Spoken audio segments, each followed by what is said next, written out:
रूमाल। कभी सास भी बहू थी। आज सासू माँ की 13वीं है। मेहमानों के बीच उदासी ओढ़कर नकली आंसू बहाते हुए बहू संजना अब उकता गई थी। एक ननद को छोड़कर बाकी सभी मेहमान जा चुके थे। अब उसे इंतजार था सास की विरासत में छोड़ी हुई चीज़ें देखने का।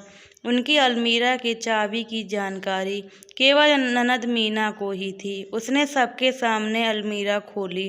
सामने ही लॉकर की चाबी और एक कागज का पुर्जा पड़ा था। मीना ने माँ का लिखा हुआ संदेश पढ़ा। माँ ने अपने जेवर इकलौती पोती और बेटी के नाम किए थे। कैश रुपयों पर बेटे का अधिकार था।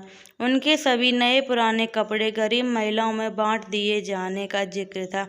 एक सील बंद पैकेट था जिसके ऊपर एक पिन किए हुए कागज पर लिखा था, यह पैकेट बहू के लिए है, लेकिन वो इसे अपने बेटे मेरे पोते अनुज की शादी के 1 वर्ष बाद ही खोल सकेगी।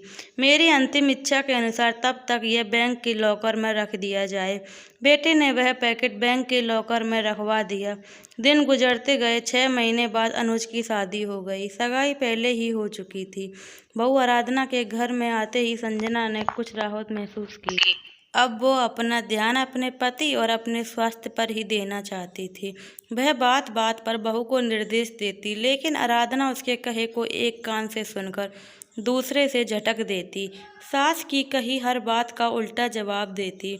धीरे धीरे उसने सास को रसोई से बेदखल कर दिया। समय गुजरता रहा और संजना हालात से समझौता करती गई। अब पुराना संयुक्त परिवारों का जमाना नहीं रहा जब सास बहू पर हावी हुआ करती थी। आज की बहुएं सास को अच्छा होने का मौका ही नहीं देती, बल्कि ऐसा माहौल पैदा कर देती हैं जिससे उसे बुरा साबित किया जा सके, और मौका मिलते ही पति को लेकर उड़ जाती हैं। गई सदी के इतिहास के वे पन्ने जब सास बहू पर हावी हुआ करती थी, आज की बहुओं ने फाड़कर ही फेंक दिए हैं। सास कितनी भी पढ़ी लिखी और समझदार हो, लेकिन बहू स्वतंत्र ही रहना चाहती है और इसके लिए जाल बुनती ही रहती है, और सास का नाम ही परिवार की सूची से मिटा देना चाहती है। उसने भी तो वह यही किया था ना अपनी सास सुमित्रा के साथ। वो पढ़ी लिखी सुलझे विचारों की महिला थी और अपनी पुराने विचारों की सास से मिले हुए कष्टों को भूलकर संजना को हर तरह की सुविधाएं, सहयोग और प्यार देकर सास के नाम पर लगे मनहूस धब्बे को हमेशा के लिए मिटाकर नया इतिहास रचना चाहती थी। लेकिन संजना क्षण भर भी खुशी ना दे सकी थी इसे।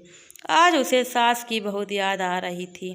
2 दिन बाद ही बेटे बहू की पहली शादी की वर्षगांठ थी।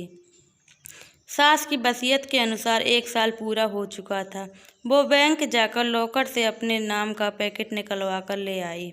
मन में उथल पुथल मची थी कि आखिर उसे सास ने क्या दिया होगा। उसने वो पैकेट खोल के देखा। अंदर सास के तह किए हुए रूमाल थे 1 दर्जन, और एक दूसरा पैकेट भी था। देखकर अचानक उसकी आंखें एक सवाल किए सिकुड़ गई।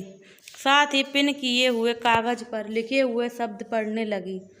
बहू, ये वे रुमाल हैं जिनसे मैं बेटे का विवाह होने के 1 साल बाद से मृत्यु पर्यंत आंसू पोंछती रही। पढ़कर उसकी आंखों से अविरल आंसू बहने लगे। रोते रोते उसने दूसरा पैकेट खोला। उसमें उतने ही बिल्कुल नए रुमाल थे और वैसा ही कागज का टुकड़ा पिन किए हुए था। उसे कहीं से सास की आवाज़ सुनाई दी, बहू रो रही हो ना, ये रुमाल तुम्हें अपनी अंतिम सांस तक आंसू पोंछने के काम आएंगे। और उसने एक रुमाल उठाकर अपने आंसू पोंछ लिए। प्लीज़ दोस्तों, चैनल सब्सक्राइब करो।